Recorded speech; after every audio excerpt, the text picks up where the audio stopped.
Assalamualaikum warahmatullahi wabarakatuh. Alhamdulillahillazi anzalal qur'ana hudal linnasi minaz zulumati ilan nur. Asyhadu an la ilaha illallah wahdahu la syarikalah. Wa asyhadu anna Muhammadan abduhu wa rasuluhu la nabiyya ba'dah. Allahumma salli wa sallim wa barik ala nabiyina Muhammadin wa ala alihi wa ashabihi ajma'in. Sahabat Al-Hikmah yang dimuliakan Allah Subhanahu wa ta'ala. Kita sebagai seorang muslim hampir setiap hari melaksanakan ibadah dengan pengetahuan yang kita miliki, bermuamalah dengan pengetahuan yang kita miliki, bahkan berhubungan dengan masyarakat dengan ilmu yang kita miliki. Tetapi kaitan dengan itu, maka ada 3 pengetahuan yang harus kita miliki sebagai landasan seorang muslim. Pengenalan kita dengan ilmu terhadap 3 hal, yaitu ma'rifatullahi, pengenalan kepada Allah, ma'rifatu nabihi, pengetahuan terhadap nabinya, dan yang ketiga ma'rifatu dinil Islam, mengenal tentang agama Islam. Sahabat Al-Hikmah yang dimuliakan Allah Subhanahu wa ta'ala, yang pertama, ma'rifatullahi. Bagaimana kita seorang mukmin bisa mengenal betul siapa itu Allah? Siapa sebenarnya Allah Subhanahu wa ta'ala?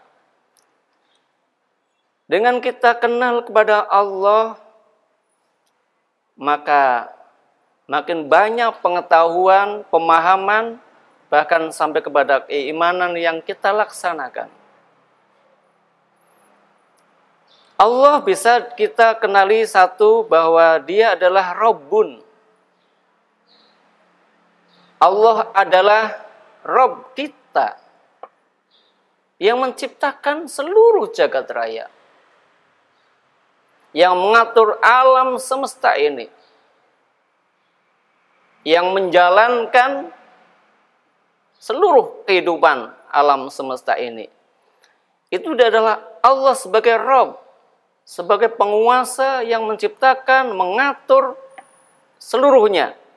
Itu pada Allah Subhanahu wa ta'ala. Maka kita bisa mengenal Allah sebagai Rabb melalui ayat-ayat kauniyah. Melalui ayat-ayat alam semesta, ada gunung, matahari, tumbuhan, hewan, lautan, dan sebagainya, yang itu semuanya tidak mungkin bisa berjalan dengan sendirinya, tetapi ada yang mengaturnya, yaitu Allah sebagai Rabb, Allah sebagai pengatur segalanya. Dan Allah sebagai Rabb ini, orang kafir juga mengakuinya. Ketika orang-orang kafir dikatakan siapa yang menciptakan langit dan bumi, mereka mengatakan Allah. Tetapi yang kedua, Allah tidak hanya sekedar Rabb, tapi ilahun. Allah sebagai sesembahan. Allah yang paling berhak untuk disembah. Kalau kita sudah meyakini Allah sebagai Rabbun yang menciptakan segalanya, mengatur segalanya, maka kita mesti tunduk kepada Allah, tunduk dengan hukum-hukum yang Allah berikan kepada kita, agar kita dikatakan sebagai orang mukmin. Kita dikatakan sebagai orang yang bertuhan. Orang yang mengakui Allah sebagai Tuhannya, sesembahannya, ilahun. Maka dalam kalimat tauhid, la ilaha illallah. Tidak ada sesembahan yang paling berhak untuk sembah kecuali Allah. Orang kafir mengakui Allah sebagai Rabbun, tetapi ketika mereka disuruh mengucapkan kalimat tauhid la ilaha illallah, mereka abah, mereka menolaknya.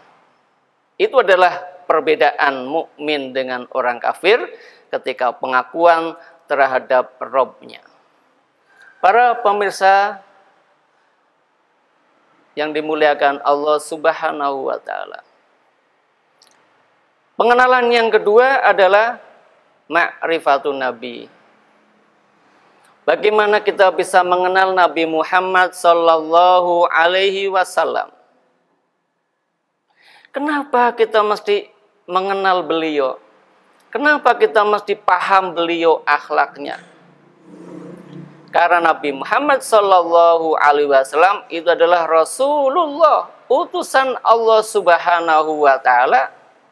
Karena kasih sayang yang Allah berikan kepada seluruh alam semesta ini, nah kemudian Allah turunkan kitab yang Allah jelaskan kitab itu melalui para rasul. Dan rasul yang terakhir diutus oleh Allah adalah Nabi Muhammad sallallahu alaihi wasallam. Maka kita harus kenal siapa beliau agar kita bisa menjadikan uswatun hasanah kepada beliau. Muhammadur Rasulullah. Muhammad itu adalah utusan Allah, bukan utusan siapapun. Utusan Allah Subhanahu wa taala. Lalu bagaimana kita bisa mengenal Rasulullah sallallahu alaihi wasallam? Bacalah Al-Qur'an. Bacalah Al-Hadis. Kajian Al-Qur'an terus diperbanyak. Kajian hadis diperbanyak. Agar apa? Kita kenal kepribadian Muhammad sallallahu alaihi wasallam.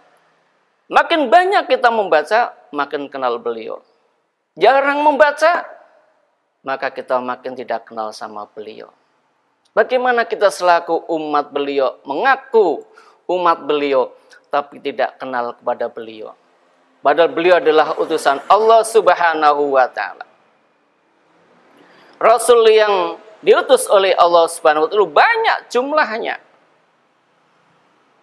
Tetapi yang wajib diimani untuk dilaksanakan syariatnya adalah Rasulullah sallallahu alaihi wasallam. Kalau rasul-rasul sebelumnya, kita boleh mentaatinya. Kita boleh meyakininya. Tetapi dengan diutusnya Muhammad sallallahu alaihi wasallam, berarti sudah disempurnakanlah ajaran yang dibawa oleh Nabi Muhammad sallallahu alaihi wasallam. Maka kalau kita kenal kepada Nabi Muhammad sallallahu alaihi wasallam, maka kita bisa mengikuti apa yang beliau sampaikan. Bahkan dalam sebuah ayat dijelaskan, qul in kuntum tuhibbunallaha fattabi'uni yuhibbukumullah wa yaghfir lakum dzunubakum. Kalau kita betul cinta kepada Allah, syaratnya apa? Ikuti saya, ikuti Nabi. Fattabi'uni, ikuti saya, ikuti Nabi. Maka Allah akan mencintai kalian dan Allah akan menghapuskan dosa-dosa yang ada pada kalian semuanya.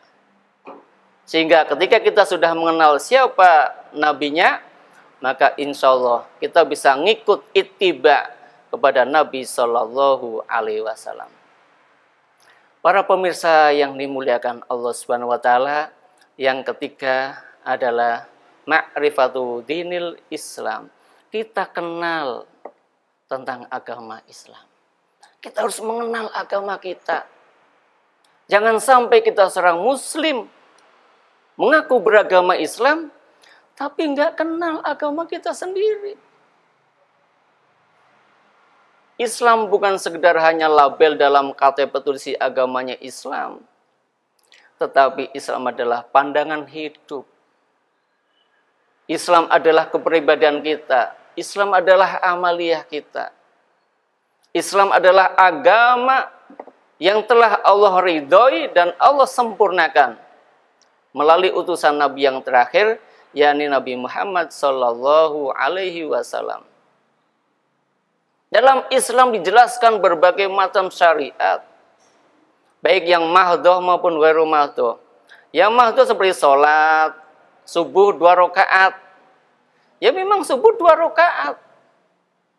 Jangan ditanyakan kenapa subuh 2 rakaat. Itu mahdoh dari Allah. Nggak usah kita perdebatkan. Kalau orang mau sholat subuh ya 2 rakaat. Puasa di bulan Ramadan, haji. Haji kenapa di Mekah? Kok nggak di negeri yang lainnya?